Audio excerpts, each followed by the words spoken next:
следующая наша тема – это социально-экономическая история древнерусского государства. Давайте запишем синопсис.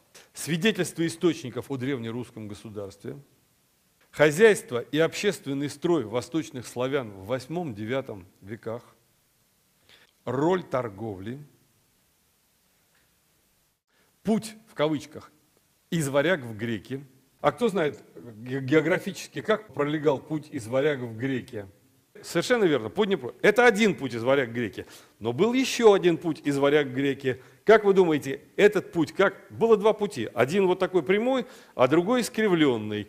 Менее опасный в военном плане, но более опасный в таком природном, буре и так далее. Как вы думаете, как еще можно было попасть из варяг, то есть из Скандинавии, в Константинополь? Балтийское море, дальше, куда мы попадаем из Балтийского моря? Бискайский залив и через Средиземное море. Совершенно верно. Значит, путь из варяг в греки. Варяги. Внешние и внутренние факторы возникновения русской государственности, в кавычках, нормандская теория, 2Н, только не забудьте, нормандская теория, двоеточие, политический, исторический и филологические аспекты. С красной строки. Проблема феодализма и его генезиса в историографии. Спорные вопросы генезиса феодализма на Руси. В скобочках Б.Д. Греков, запятая, и Я. Фраянов, Илья Яковлевич, и Я. Фраянов. С красной строки племенные княжения, точка, вождество, города и торговля, превращение племенных княжений в княжество, князь, специфика его положения в Древней Руси, эволюция княжеской власти. Князь и люди, люди в кавычках, Рюриковичи как род, коллективно правящий Русью. Первые киевские князья. Олег, Игорь, Святослав. Рюрик в Киеве не правил. Олег, Игорь, Святослав. То есть мы сейчас то, что мы с вами прокатали как событийную историю, теперь мы посмотрим о социально-экономической начинке, содержании. Удельно-лествичная система. Специфика вассалитета в Древней Руси. Мы опять записываем синопсис, чтобы, когда вы будете писать лекцию, вы могли что-то писать, что-то не писать. Останется ключ или набор отмычек, если угодно. Логика развития межкняжеских отношений. С красной строки. Дружина и боярство. Вече. Особенности Древней Руси как политии. Термин полития я использую для того, чтобы не пользоваться термином государство, потому что государство в смысле state возникает только в капиталистическом обществе. И вот в англосаксонской традиции у них есть три термина. У них свобода для маневра есть полития, патримония и государство как state. А у нас государством обозначается и Древний Египет, и современные Соединенные Штаты, что совершенно неверно, потому что за этим термином скрываются принципиально разные явления. Поэтому я пользуюсь термином полития.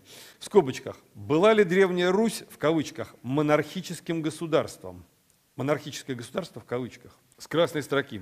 Особенности принятия христианства на Руси, его влияние на государственность, социально-экономические отношения и культуру. Церковь и церковная иерархия. С красной строки. Социальная организация. Административные округа-волости, проблема верви как большесемейной общины. Вот верфь – это большесемейная община. Почему нам важно посмотреть вот это вот то, что было в Древней Руси? Дело в том, что многие особенности русской истории с древности до наших дней связаны с тем, что у нас никогда не было феодализма. Историки-марксисты пытались доказать, что Русь была феодальной. Ну как же, вот, везде феодализм, значит, у нас должен быть феодализм еще раньше даже, чем на Западе. А в результате очень многие вещи оказывались непонятными в нашей истории. Вот мы должны внимательно посмотреть вот этот период, который многие историки характеризовали как генезис феодализма, и посмотреть, а что было реально. Потому что очень многие проблемы сегодняшнего дня коренятся, естественно, не все, но очень многое коренится именно в той эпохе. Именно потому, что у нас не было феодализма, а было нечто другое. Не хуже и не лучше феодализма, но другое. Дальше, с красной строки. Крупное землевладение, княжеское, боярское, церковное. Точка. Стало ли оно феодальным? Знак вопроса. В скобках дискуссии историков. Мы очень многие вопросы здесь будем рассматривать в контексте дискуссий, потому что вопросы эти до сих пор не решены. Я, естественно, вам изложу свою точку зрения, но вы должны знать и набор точек зрения существующих, потому что вообще в истории большая часть интерпретации вопросов носит дискуссионный характер. И то, что я вам буду рассказывать не как законченные знания, а как предметы дискуссий, как драму идей. Я думаю, это правильнее. Вы знаете, история вообще очень такая неполная наука, потому что есть некоторая схема. Вдруг появляется новый источник, который эту схему ломает. Поэтому я недавно прочел фразу одного умного человека, который написал, что работы историков ему напоминают решение задачи с заглядыванием в конец задачника, где даны ответы. То есть мы исходим из того, что мы знаем результат. И под это подгоняем, то есть не подгоняем специально, а выстраиваем некую причинно-следственную связь. Потом вдруг оказывается, что появляется новый источник. Или идеологическая схема уходит. И оказывается, все не так, оказывается, в конце задачника ответ-то был неправильный, и все начинается выстраиваться с самого начала. То есть вообще задача историка, как профессионала, очень сложная. Когда ты пишешь историю чего-то, ты должен писать ее так, как будто ты результата не знаешь, но ты на самом деле ведь результат этот знаешь. И вот очень трудно абстрагироваться от знания результата. Есть такая фраза, я ее считаю абсолютно пошлой: история не знает сослагательного наклонения. Это историки плохие не знают сослагательного наклонения, а у истории всегда выбор вариантов. И варианты эти реализуются в ходе борьбы, столкновения воль. Если бы у истории был только один вариант, то она бы имела мистический вид. У истории несколько вариантов. Другое дело, как только один вариант реализуется, другие схлопываются. Но историк должен просчитывать сразу несколько вариантов.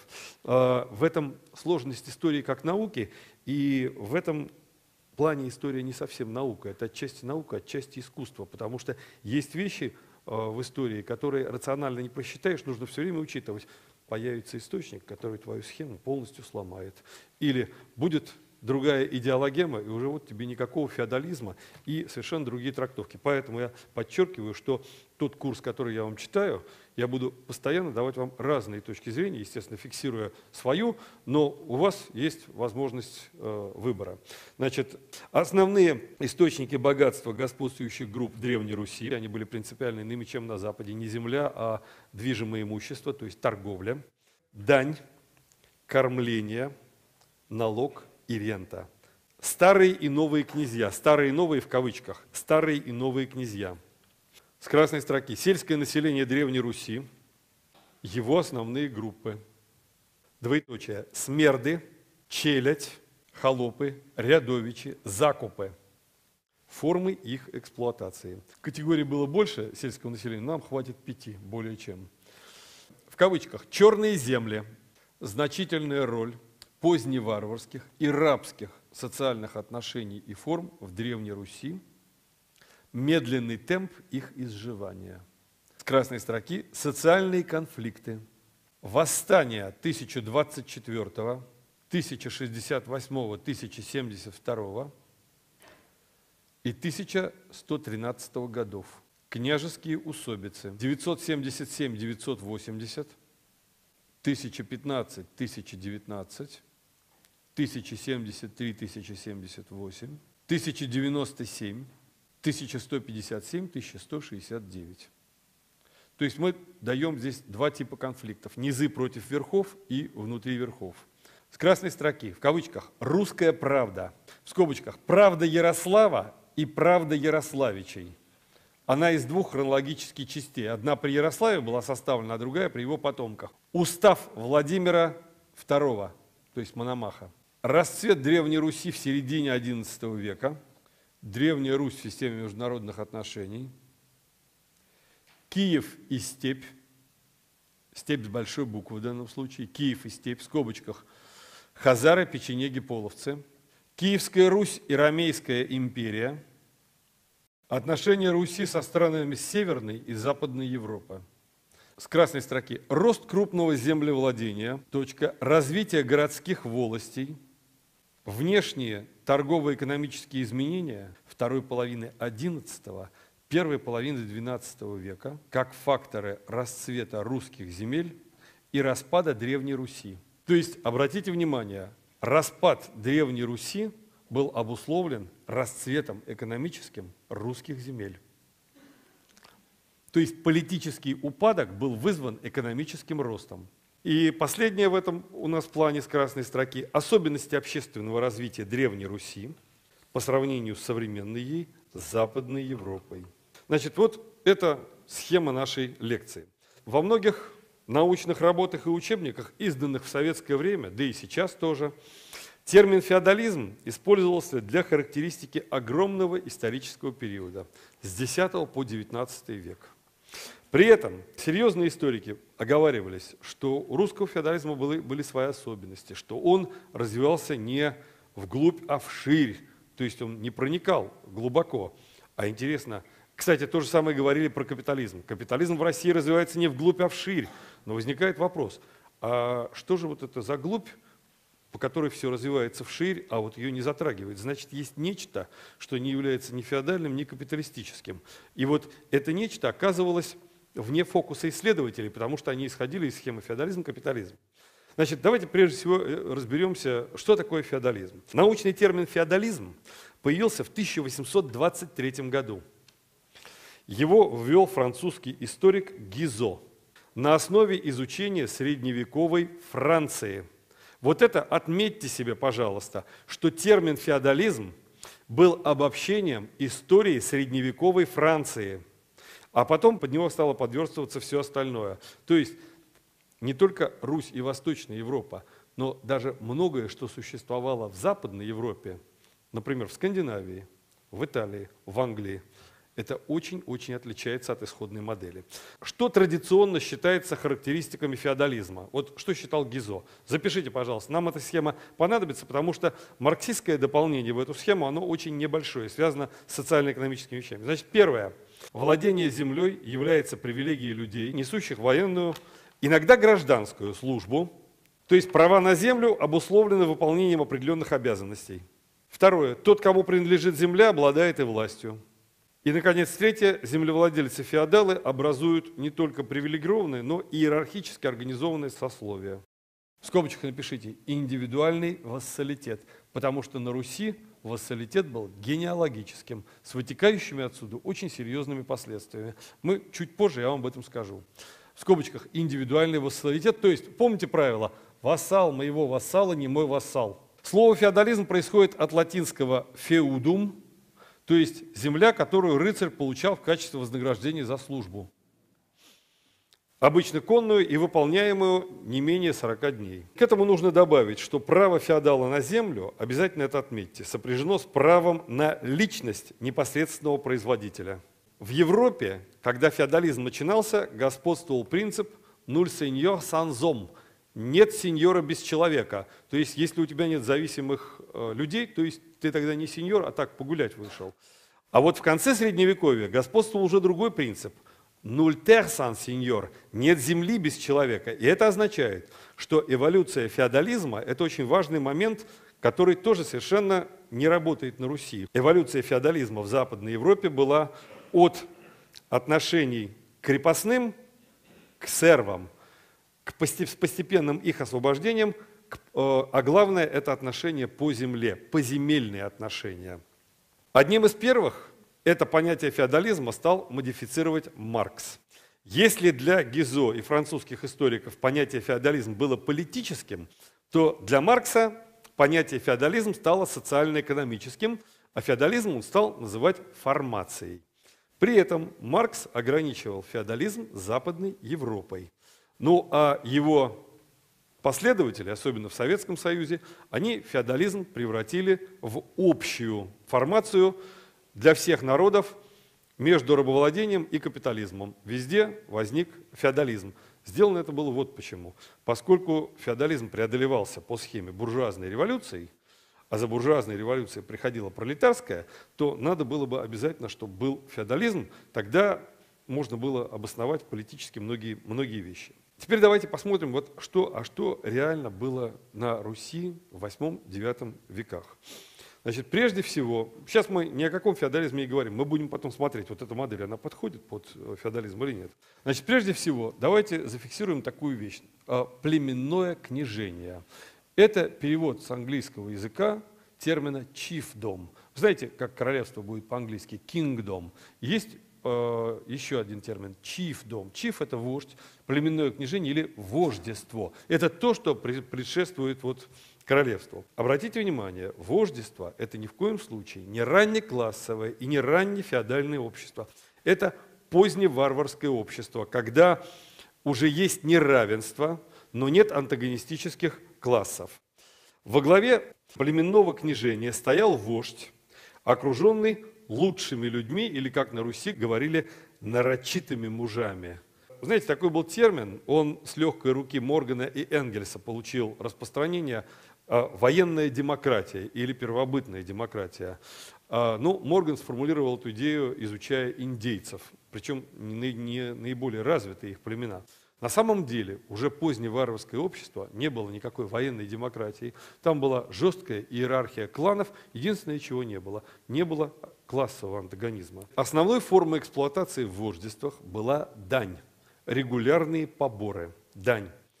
Причем дань носила коллективный характер. Одно племя платило дань другому племени. Вождества ни в коем случае не были государствами. Это полития. Есть такой термин протогосударство. Ну, как метафору его можно использовать, потому что вот эти все термины прото, до, предполагается, что протогосударство обязательно превратится в государство. А если не превратится? Мы же этого еще не знаем.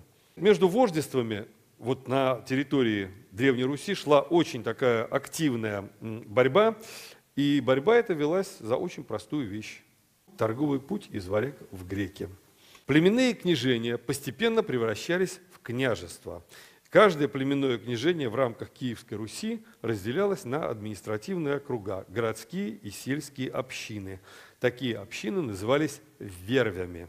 Вервь – это община большесемейного типа. Отметьте себе это, пожалуйста. Вервь – это община большесемейного типа. Верви объединялись в волости, и это было уже такое властное объединение. В южнославянских землях вервь термин не был распространен, там он назывался задругой, но это было одно и то же. Центральной персоной древнерусского общества был князь.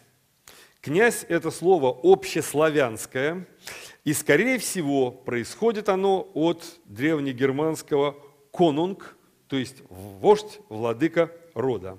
На Руси в истории княжеской власти большую роль сыграло подчинение князей племенных княжений киевскому князю.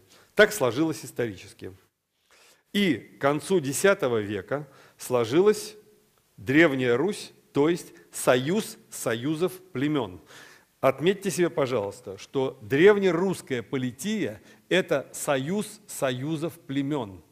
Это пока племенное образование. В X-XI веках родоплеменные союзы начали вытесняться территориальными союзами общин, но во главе которых стоял опять же князь. Что такое княжеская власть была? В дореволюционной историографии считалось, что княжеская власть в Древней Руси – это почти что народная власть. В советское время палку перегнули в другом направлении. Князь – это власть господствующего класса. Но проблема в том, что не было тогда еще господствующего класса, но в то же время и власть князя не была народной. То, что князья в X-XII веках властвовали во имя интересов знати, это бесспорно.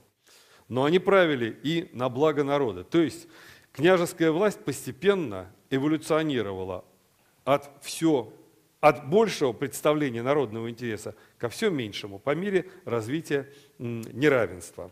Князь ни в коем случае не был верховным собственником земель, на которых он сидел. У него была часть, которую он контролировал как собственник, все остальное он контролировал как суверен, как представитель народа в целом. Вассальные отношения среди древнерусских князей складываются в XI веке и развиваются довольно медленно. И вот дальше то, что я скажу, обязательно отметьте и подчеркните. В конце XI, в начале XII века старейшинство генеалогическое на Руси не отделилось полностью от старейшинства властного. Смотрите, графы, герцоги, бароны, виконты, маркизы в средневековой Европе – это люди, которые, как правило, не находились друг с другом в родственных отношениях. Поэтому, когда возникал конфликт между бароном и графом, они обращались к герцогу. Когда возникал конфликт между графом и герцогом, они обращались к королю. Когда возникал конфликт между королем и герцогом, они обращались к архиепископу или вообще к римскому первосвященнику. И та сторона, которая выясняла конфликт, она руководствовалась правом. На Руси ситуация была иной. Рюриковичи правили Русью как коллектив родственников, и их отношения вассалитета были не политическо-правовыми, а генеалогическими. То есть мы родня, зачем мы еще будем чего-то договариваться? Поэтому родственными отношениями оправдывались измены. Например, князь Святослав Всеволодович 11 раз сменил сюзерена, совершив при этом 10 клятвопреступлений. Но его простили, потому что, ну как же, родня, родственник, мы разберемся без всякого права. То есть, с одной стороны, решался вопрос по-родственному, а с другой стороны, это блокировало развитие права, как в Европе. Потому что в Европе, я опять же не говорю, хорошо это или плохо, это так. В Европе земля строилась на основе права, здесь на основе личных отношений. И еще отметьте себе, пожалуйста, эволюция княжеских вассальных отношений Руси XI-XII века, эволюция княжеских вассальных отношений на Руси XI-XII века шла от вассалитета, основанного главным образом на пожаловании даний, к вассалитету, основанному на пожаловании кормлений. Кормление, ну, дань, это понятно, это вообще межплеменное отношение. Кормление не имеет никакого отношения к феодализму. Кормление – это следующее. Князь посылает своего старшего дружинника в какую-то землю, он там собирает налог для него. И часть налога, как правило, 10-12%, за то, что он выполняет эту функцию, он забирает к себе. Феодализм – это отношение собственника. Кормление – это публично-правовое отношение. Вот я хочу, чтобы вы зафиксировали одну вещь для себя. Не обязательно записывать, можно, так сказать, это просто зафиксировать. При феодализме феодалы вступают в частно-правовые отношения. Это отношения между двумя феодалами, между двумя собственниками. Кормление – это публично-правовое отношение. Это то, что человек получает за выполнение некой функции. Естественно, он может себе ее присвоить и превратиться в феодала. Но для этого он должен очень сильно постараться, должна власть ослабеть, ну и так далее. Да, что должен был, какие функции выполнял князь? Князь выступал как военный вождь и как судья, прежде всего. То есть князь был фигурой дуалистической. Он представлял народ в целом по отношению к внешнему миру, и он представлял верхушку, старшую дружину прежде всего. Князя совершенно невозможно представить без дружины. Княжеская дружина составляла 700-800 человек, ну, по крайней мере, у киевского князя, у остальных поменьше. Дружина делилась на две части – старшая и младшая. Младшая также называлась гридни, отроки. Со старшей дружиной князь советовался, думал. На вопрос, до какой поры на Руси удержалась дружина, историки дают разные ответы. Одни говорят, что до 12-го, начала 13 века, другие полагают, что дружина как социальный институт уже разложилась при Ярославе. Ну, по-видимому, в разных княжествах процесс шел с разной скоростью. По крайней мере, уже в начале 12 века дружина имеет тенденцию к оседанию, то есть князь переезжает в другое княжество править, а дружина остается на месте, превращаясь в боярство. Жила дружина на средства князя. И идеальным считался щедрый князь, поэтому Ярослав, получивший от Карамзина титул «мудрый», не считался щедрым князем. На основе старшей дружины возник слой бояр. Младшая дружина путем многовековой эволюции превратилась сначала в детей боярских, потом, кто знает как, в XVIII веке у нас называли дворян. С конца XVIII века стали называть дворяне. А как в XVIII веке называли дворян? На польский манер шляхтой, а потом стали называть дворянами, то есть от слова «дворня». Бояре получали кормления целой волости, и, естественно, это разлагало старшую дружину. Киевская Русь не знала сеньориального строя, в отличие от Западной Европы. Если у франков уже при каролингах появляется нечто вроде сеньориального строя, то Древняя Русь сеньориального строя не знала. Князю противостояли люди, люди в кавычках. Люди – это частое слово в русских летописях. Люди – это все свободное население. В XI-XII веках так называют, уже начинают называть только верхушку. Поэтому для уточнения в XII веке, в конце XI, начале XII века появляются термины «простые люди», «черные люди», «лучшие люди». А потом появляется термин «дрянные люди». Дрянные не в смысле плохие, а в смысле низшие. Кстати, процесс такой терминологического отражения социального разделения идет практически во всех обществах. Например, в китайском языке есть термин «циньсяо», дрянные людишки. Это не значит, что они плохие, это значит, что они снизу. Письменные памятники X-го, начала XI века показывают рядовое население как силу, которая ограничивает княжескую власть. Киевляне прогнали Изяслава, например. Вершиной политической деятельности народа в Древней Руси было Вече. Вече – это очень интересный орган. Дело в том, что компетенцию Веча в древнерусских городах вообще никто не ограничивал. Никакой закон не ограничивал. Все было в компетенции Веча. В Новгороде Вече могло призвать князя и прогнать князя. У нас почему-то считают, что Вече было только в Новгороде, Пскове и Вятке. Нет, Вече было везде. В Новгороде, Пскове и Вятке Вече создала свои структуры в виде тысяцкого и посаднического. Но об этом мы с вами будем говорить подробнее, когда будем говорить о Новгороде, который является совершенно такой интересной страницей нашей истории.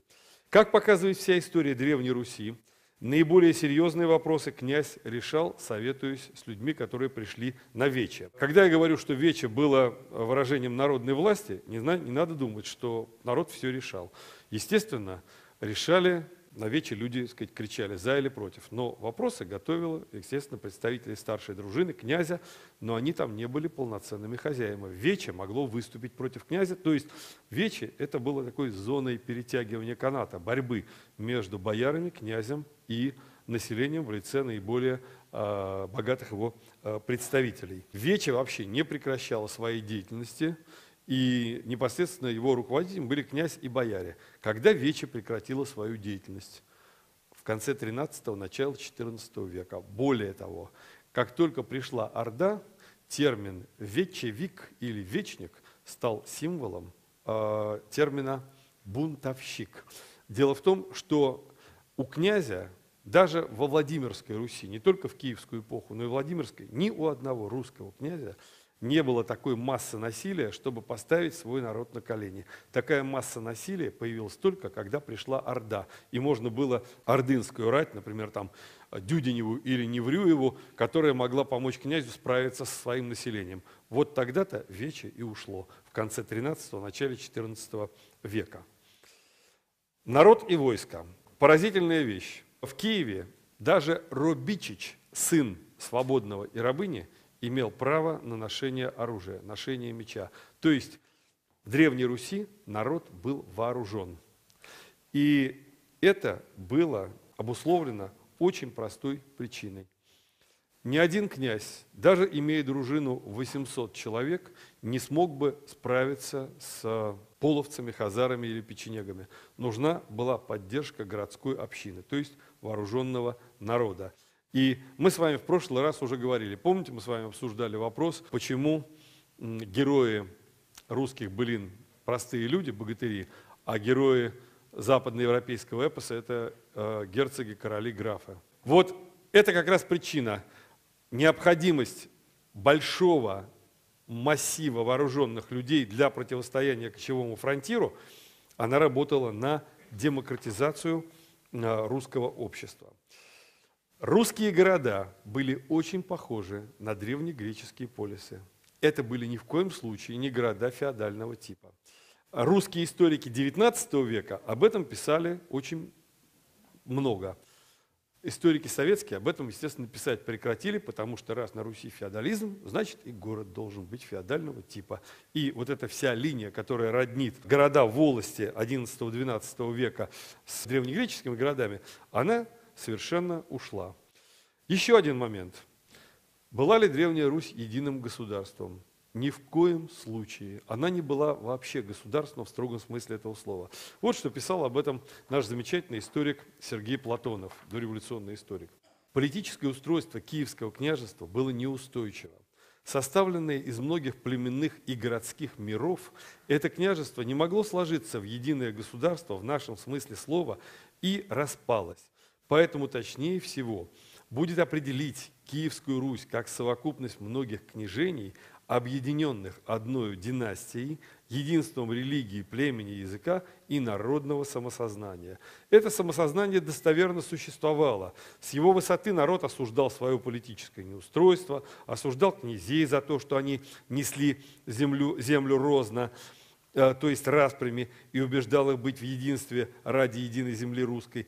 Политическая связь киевского общества была слабее всех других связей, что и было одной из видных причин падения Киевской Руси.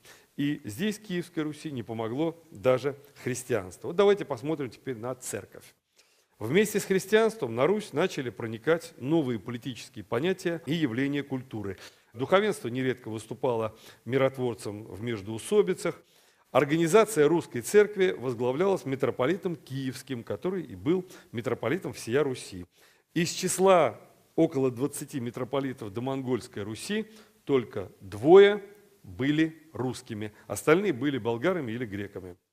Епископы городов назначались митрополитом, как правило, с согласия князей.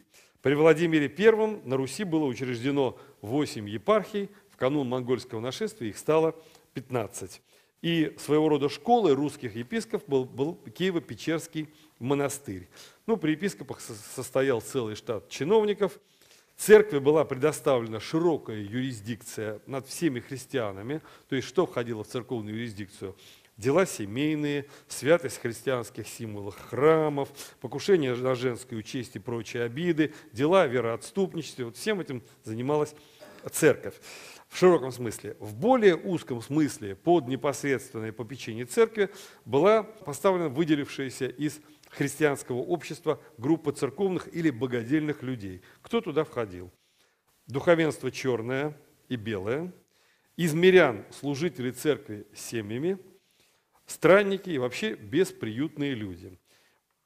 То есть государство ведало преступления, церковь ведала грехами. Но если учесть, что в православии понятие греха имеет совершенно особую роль, что отличает православие от католичества, если вы посмотрите, то центральная тема русских писателей, так сказать, ориентированных на религиозную тематику, это грех. Весь Достоевский – это проблема греха. Это то, что волнует Достоевского, и это связано было не с некоторыми личными качествами Достоевского, хотя и с ними тоже, но это была специфика православия. И еще одна вещь очень важная, которую мы с вами с самого начала записали.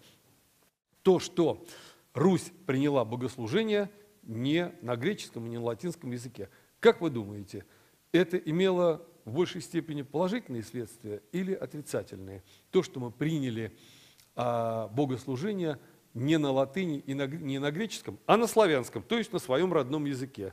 Это плюс или минус? Вот смотрите, с точки зрения распространения религии, если батюшка говорит на том же языке, что и прихожане, значит, религия будет быстрее развиваться. А вот смотрите, а если взять ситуацию Западной Европы, там богослужение шло в католицизме, значит, на латинском языке, язык, который отличался от простонародного. В чем здесь плюс, а в чем здесь минус? Значит, минус здесь в том, что священник мог выступать в качестве такого религиозного наперсточника, да? А плюсы какие-нибудь были? Дело в том, что, получив греческий и латынь, священники византийские и западные, они тут же получали доступ к античной культуре. Они автоматически в нее входили, получая возможность. Если у тебя нет греческого и латыни, ты туда не попадаешь. Кроме того, это особенно связано, особенно у католичества. Отдельный язык, латынь, позволял возможность возникновения в Западной Европе наднациональной интеллектуальной элиты. Человек из Праги мог ехать в Париж, оттуда в Эдинбург, оттуда в Италию, оттуда в Германию. Он в любом монастыре мог говорить на латыни, и создавалась наднациональная интеллектуальная элита, закладывалась, которая говорила на своем языке. И в результате вырабатывался язык, сначала религиозный, потом научный, на основе которого можно было вырабатывать научные понятия.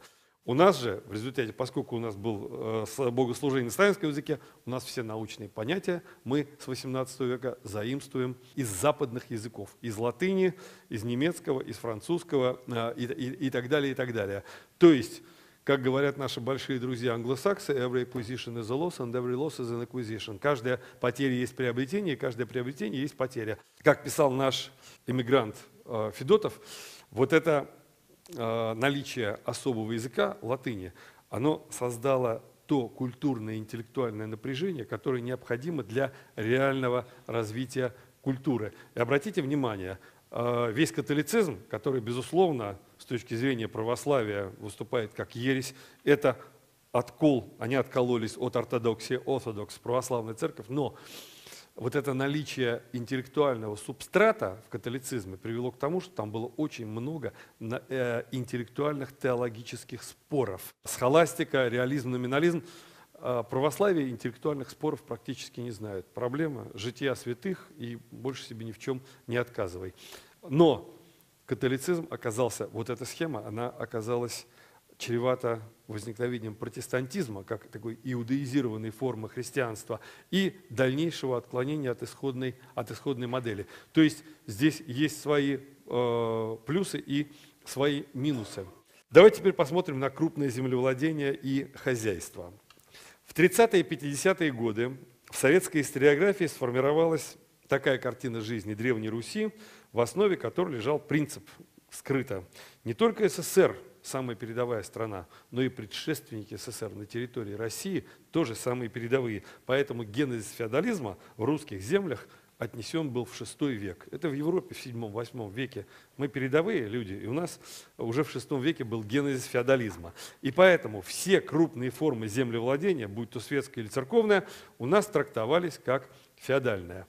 На самом деле, как показывают исследования, никакого даже в IX-X веках феодального землевладения на Руси не было. И причин тому несколько. Во-первых, до середины XI века главный источник богатства киевских князей, не только киевских, это движимое имущество, торговля. Феодализм развивается тогда, когда главный источник – земля и эксплуатация земледельцев. В Европе все это произошло в IX-X веках, произошла сеньориальная революция. Вообще нужно сказать, что феодализм – это одна из самых революционных систем в истории человечества. У нас наше представление о феодализме сформулировано людьми, которые совершенно специально феодализм оболгали. Это были деятели, из политических соображений шла политическая борьба. Это сначала были деятели Ренессанса, а потом деятели просвещения, которые говорили, что феодализм – это аграрный строй, это отстало и так далее, и так далее. На самом деле вся история феодализма в Западной Европе – это сплошные революции. Первая революция – это сельскохозяйственная революция VII века, когда был изобретен тяжелый плуг, который рыхлил почву на 20-25 сантиметров и которого тащила 8 быков. Причем для современников результаты вот в таком изменении отношений человек-природа были настолько сильны, что это даже отразилось во франкских календарях VII века. Если во франкских календарях середины VII века месяцы – это аллегорические фигуры, то конец VII и начало VIII века – это фигуры, которые активно покоряют природу. То есть первая революция – это VII-VIII век. Я уже не говорю про кулачковый вал и многое другое. Дальше происходит сеньориальная революция. Это IX-X века, когда сеньоры нагибают крестьян и возникает феодализм. Дальше происходит коммунальная революция. XI-XII века. Кто может объяснить, что такое коммунальная революция?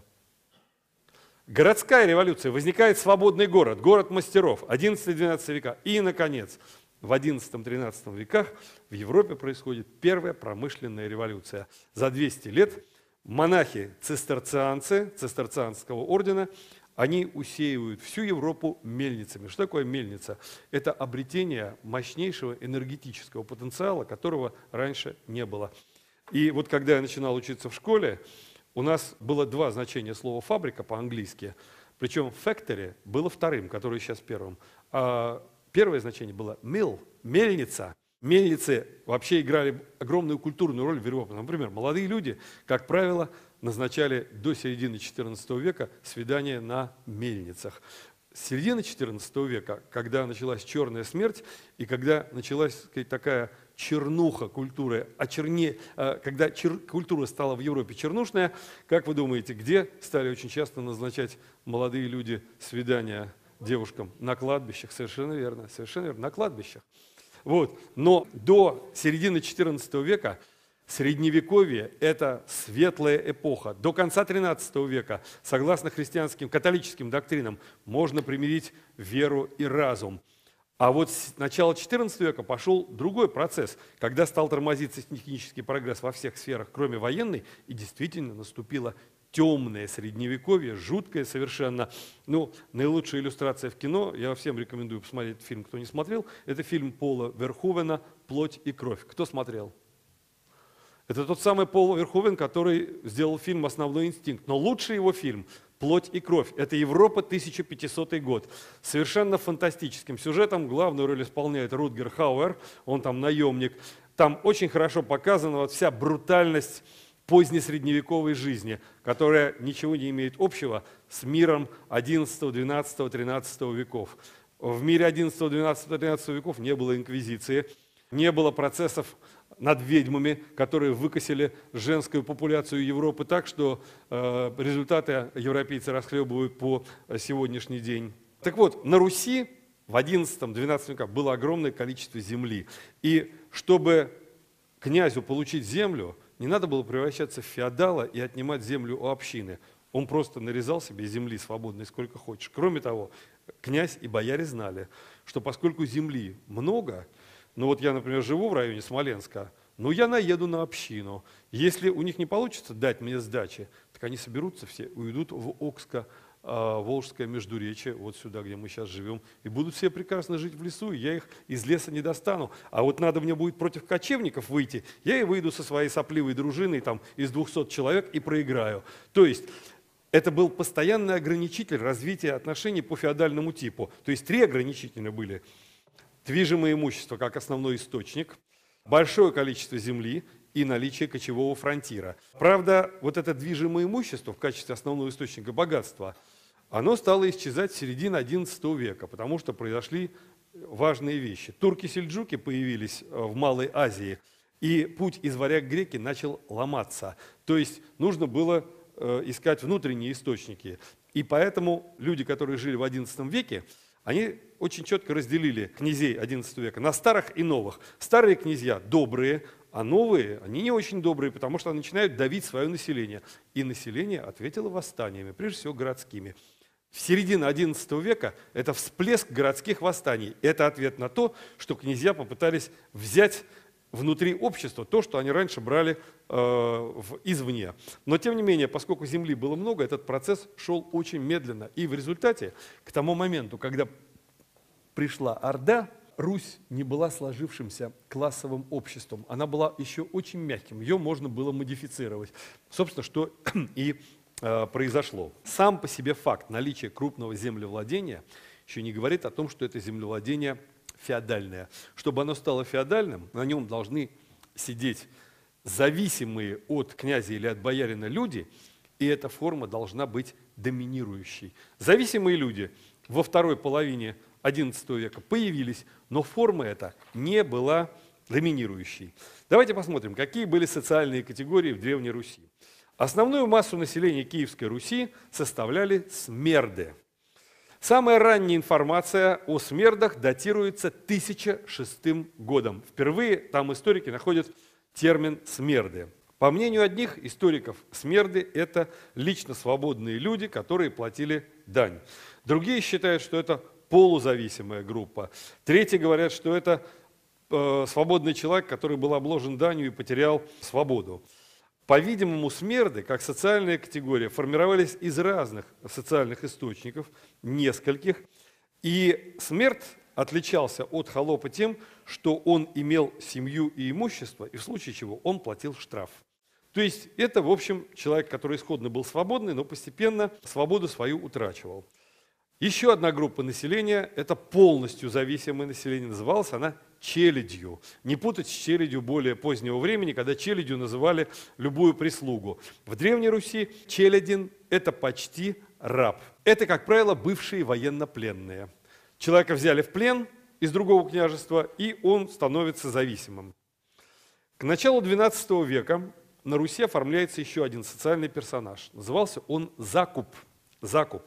Это человек, который попал в долговую кабалу и обязанный своей работой отработать полученную суду. Суда называлась купа, следовательно, он закуп. Землевладелец предоставлял плуг, борону, скот, с помощью которых закуп вел свое хозяйство. Просто превратить закупа в холопа господин не мог, но если закуп бежал, то он автоматически становился челядином. Еще было очень много социальных категорий. Задушные люди, прощенники, пущенники, рядовичи. О чем это говорит? Что когда много разных категорий, это означает, что общество находится в переходной стадии от племенного к, грубо говоря, классовому. И четверть свободы, пол свободы, треть свободы, осьмушка свободы. То есть много промежуточных категорий. Когда общество становится классовым, становятся верхи, низы и средний слой. Все. А здесь масса всяких других вещей. Да, еще про одного персонажа нужно сказать. Это холоп. Холоп очень близко стоял к закупу, но некоторое различие между ними было. Холопа можно было призвать в качестве свидетеля, если не было свободного человека, а вот челядина нельзя было призвать. Значит, какие повинности несли крестьяне? Основные группы повинностей были таковы. Так называемые государственные, это дани, торговые пошлины, торговое мыто, вотчинные, которые шли местной духовной корпорации, то есть они церкви платили, и, наконец, судебные штрафы и пошлины. Вот теперь давайте посмотрим, а на основе какого законодательства это все делалось. Это русская правда. С именем Ярослава традиция связывает появление свода законов русской правды, которая делится на две части. Древнейшая правда или правда Ярослава и правда Ярославичей. Русская правда дошла до нас в 3 редакциях. Краткая, пространная и сокращенная. Это списки конца XIII, начала XIV века. А русская правда времен самого Ярослава до нас не дошла, только то, что переписано. Запишите, пожалуйста. Русская правда – это сложный законодательный памятник, сборник норм русского права, опиравшийся на нормы обычного права и прежнее законодательство. Ярославу принадлежат лишь первые 18 статей. То есть при Ярославе первые 18 статей были сформулированы, а с 19 по 41 это статьи, которые были при его потомках в начале 1070-х годов. Значит, правда Ярослава – это 1015-1020, и правда Ярославичей – это около 1072 года. Вот если сравнить внутри русской правды правду Ярослава и правду Ярославичей, становится понятно, что за 50 лет древнерусское общество прошло очень большой путь. Если в правде Ярослава фиксируется кровная месть, то в правде Ярославичей кровная месть запрещается, вообще запрещается. Это означает, что общество продвинулось от племенных отношений в сторону антагонистических очень существенно. Устанавливается очень четкое денежное различие штрафов за убийство.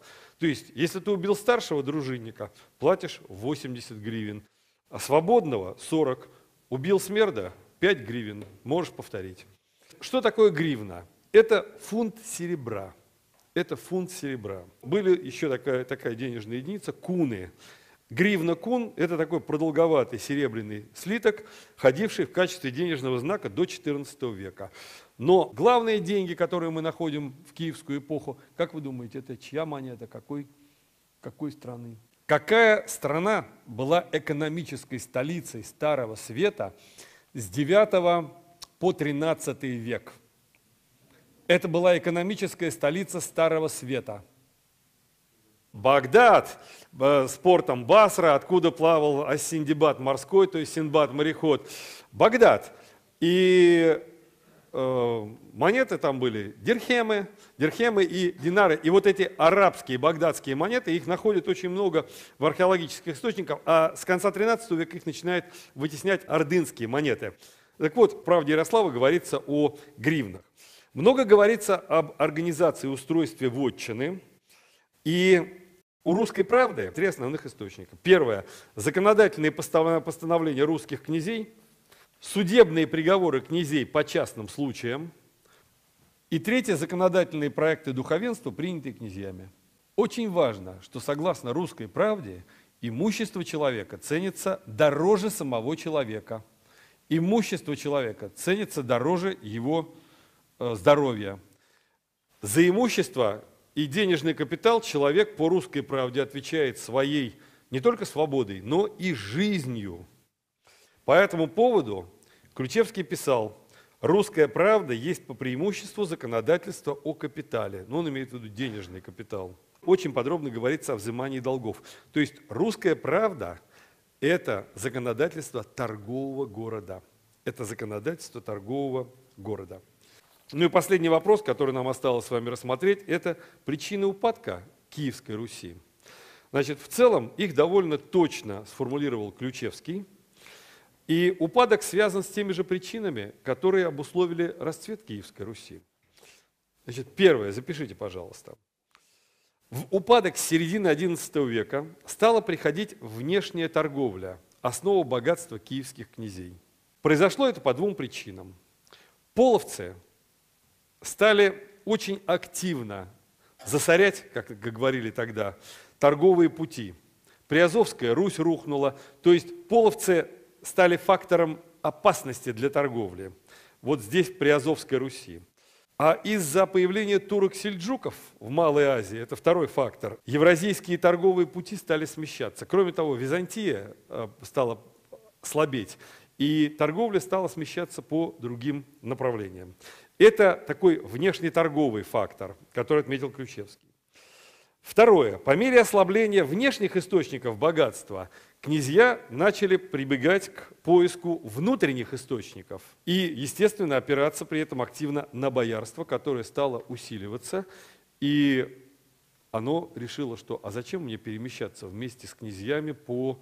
Во-первых, зачем я буду перемещаться вместе с князьями по удельной лестничной системе, а во-вторых, мы сами с усами, мы большая сила, и у нас свои связи с местным населением. То есть кормления стали превращаться в частное землевладение, что, естественно, расшатывало систему. Наконец, третье. Единство Киевской Руси подрывалось вот этим наличием удельно-лествичной системы, которая постоянно приходила в противоречие с передачей власти от отца к сыну. За 170 лет, с 1055 по 1224 год, только 90 лет были мирными в Киевской Руси. 80 лет прошло в усобицах. То есть Киевская Русь была абсолютно нестабильным властным организмом. И еще раз повторю, Киевская Русь ни в коем случае не была единым государством. Вот что писал все тот же Платонов. Политическое устройство Киевского княжества было неустойчиво. Это была, как я уже говорил, совокупность княжений, объединенных одной династией. Это то, о чем я вам уже говорил. Историческое своеобразие Киевской Руси заключалось в том, что здесь долгое время движимое имущество, связанное с внешним фактором, играли значительно более важную роль, чем поземельные отношения. Земли было очень много, и вложенный труд по сравнению с землей играл значительно меньшую роль. Всегда можно было набить зверя, взять меха, набрать лошадей, захватить рабов, отвезти, сторговаться с Византией. В результате, такая формальная дата, 1169 год, когда Андрей Боголюбский сжег Киев, но уже во второй четверти XII века, по сути дела, Киев не был желанным призом, шел расцвет отдельных княжеств и земель. Я подчеркиваю, распад древнерусского государства произошел не из-за экономического и культурного упадка его, а по политическим и торговым причинам. Что касается экономики и культуры, наоборот, XII век был веком потрясающего расцвета русских княжеств, о чем мы и поговорим с вами, когда будем говорить о двух темах: Русь накануне монгольского завоевания и установления власти Орды. Какой учебник я вам рекомендую? Я вам рекомендую учебник, он сложный, большой, но это учебник на твердую четверку. Пятерочных учебников нет. Это учебник «История России», трехтомник, под редакцией Милова. МГУшный учебник под редакцией Милова. Я вам буду время от времени называть разные учебники. В одном учебнике лучше изложено одно, другие учебники, сказать, к которым лучше вообще не подходить, это учебники на твердую двойку с минусом. Учебник Милова, 4 с плюсом, очень рекомендую, хорошо сделанный учебник. Понятно, что трехтомник читать тяжело, но он, я уж не говорю о том, что он безвредный, потому что есть вредные учебники. Это хороший учебник. Так что, если будет возможность, обязательно его приобретите. Он вообще просто должен быть, обязательно дома должен быть хороший учебник русской истории. И желательно не один, но один точно должен быть. Все, спасибо.